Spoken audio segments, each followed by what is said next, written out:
কারো চোখে জল, কারো মুখে হাসি। বিশ্বকাপের ফাইনাল লিখে গেল দুই ভিন্ন গল্প।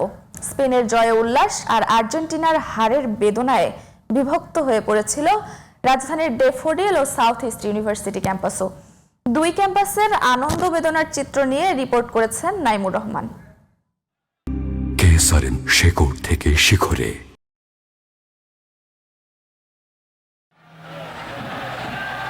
ফাইনালের বাঁশি বাজার আগেই ড্যাফোডিল বিশ্ববিদ্যালয়ের ক্যাম্পাস জুড়ে ছিল উৎসবের আমেজ। স্পেন ও আর্জেন্টিনার জার্সি গায়ে হাতে পতাকা নিয়ে প্রিয় দলের সমর্থনে জড়ো হন শিক্ষার্থীরা। বড় পর্দায় খেলা দেখতে রাত বাড়ার সঙ্গে সঙ্গে বাড়তে থাকে উত্তেজনা।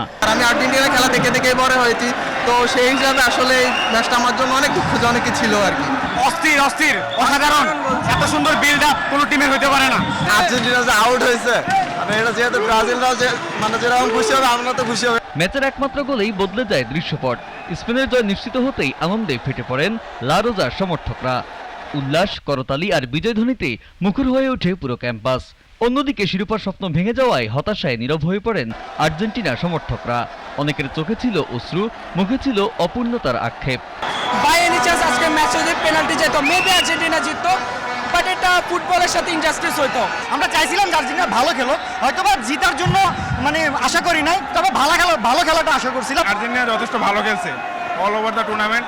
তাদের হার না মানা মানসিকতা, এটা আসলেই মানে অ্যাপ্রিসিয়েট করার মতো।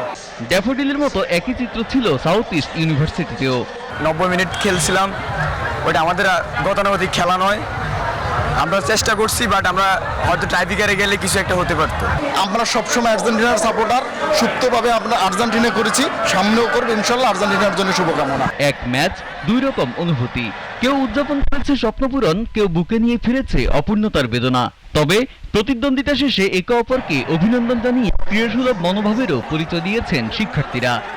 এটা আমাদের কোনো আফসোস নাই, কারণ গত বিশ্বকাপ আমরা নিয়েছি, এবার আমরা নতুনদের সুযোগ দিয়েছি, তারা বিশ্বকাপ নিব, এরপর হয়তো আমরা আবার নেব। ভাবছিলাম এবার যদি আর্জেন্টিনা জিতে আমি ব্রাজিল থেকে ডাইরেক্ট একদম অফিসিয়ালি আর্জেন্টিনায় চলে যাব। সো খারাপ লাগতেছে এখানে যে আর আর্জেন্টিনায় যাওয়া হবে না। আমরা পরের ওয়ার্ল্ড কাপে আরো বড় করে, আরো সুন্দর করে আয়োজন করব এবং সকল শিক্ষার্থী সেই আয়োজনে অংশগ্রহণ করবে। বিশ্বকাপের ফাইনাল শেষ হলেও ফুটবল প্রেমীদের মনে রেখে গেছে আনন্দ আর বেদনার মিশ্র এক স্মৃতি। ফুটবল যে কেবল একটি খেলা নয়, বরং কোটি মানুষের আবেগ, সেটি যেন আরো একবার প্রমাণ হলো। Naimur Rahman, GTV news.